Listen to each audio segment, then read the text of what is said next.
Imagine an environmentally friendly family car. Impossible? Well, follow me to see more.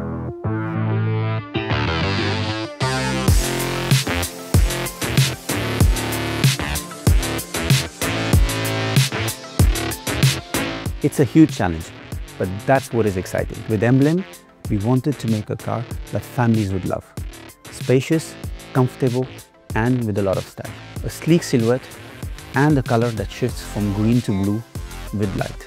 But every detail was designed to cut carbon, from lightweight materials to aerodynamic lines, to an interior built around eco-design principles. Every choice, the shape to the substance, serves one goal: maximum efficiency, minimum impact.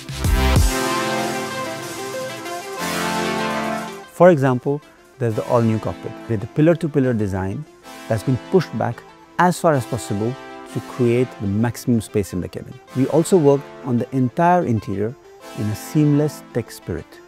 In other words, everything is right there when and where you need it. We created simple parts. For example, the seat adjuster is tactile and it's inlaid in the seat. As for the door, it's made with fewer components, with all the functions which have been retained, like the speaker, the door opener, the window pockets, and the controls. This means less number of parts in the car and less CO2 emission. Curious to deep dive into the Emblem? Check out our detailed videos with Clea and Pascal for more insights.